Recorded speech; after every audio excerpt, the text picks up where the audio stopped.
Donald Trump just got his scariest death threat yet. And if his political enemies should somehow succeed, God forbid, it would mean full-blown war. Before we get into the story, please like, comment, and share Explain America. We appreciate your support for common sense journalism. President Donald Trump has faced plenty of threats from political enemies over the years. But now he's just been targeted by one of the most dangerous regimes on earth, with an open, religiously sanctioned death threat from the highest levels of Iran's Islamic clerical hierarchy.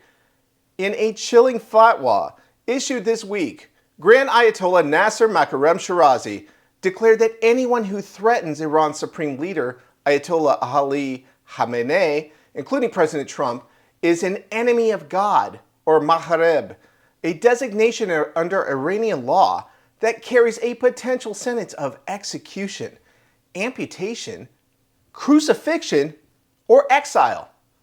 The decree specifically names President Trump and Israeli Prime Minister Benjamin Netanyahu, calling on Muslims across the world to make them regret their actions and labeling any Muslim who supports them as committing a sin.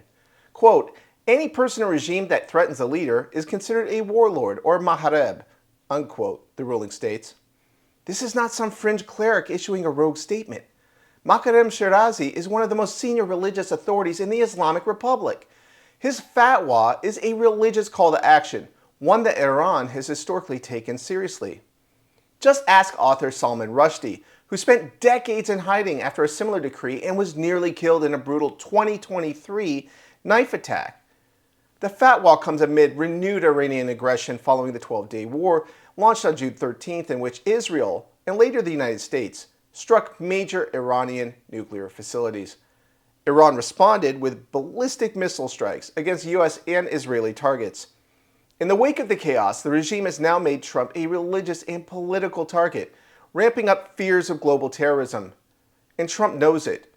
Hours before ordering strikes on Iran's nuclear sites last week, Trump stood on a secure tarmac outside New York and bluntly warned a reporter, quote, "You are even in danger talking to me right now. Be careful," unquote. It wasn't bravado, it was reality. Secret Service and military counter-assault teams had already been dispatched in anticipation of Iranian retaliation. This isn't theoretical. U.S. authorities recently charged 3 men in connection with a now-foiled plot to assassinate Trump. One of them believed to be in Tehran, and 2 others radicalized while in a U.S. prison. The attempt would have been the 3rd known plot against Trump's life in less than a year, following the failed June sniper attempt and the September incident at his West Palm Beach golf course.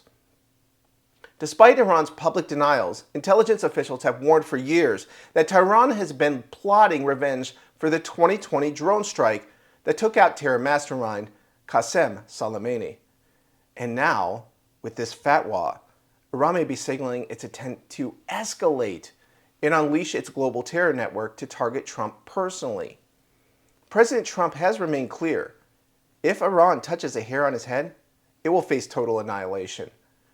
In the aftermath of the latest threat, the White House issued an executive order reasserting that Iran should be denied a nuclear weapon. Its terror proxies must be neutralized, and its military capabilities countered by all means necessary. What we're seeing now is a dangerous collision course between Trump's America First doctrine and Iran's theocratic extremism. Trump has made it clear he will not bend to Iran's threats. Not from this terrorist state, not from anyone. This is Kyle Becker with Explain America. Please like, comment, and share to support this common sense journalism and react with your own thoughts. Thank you.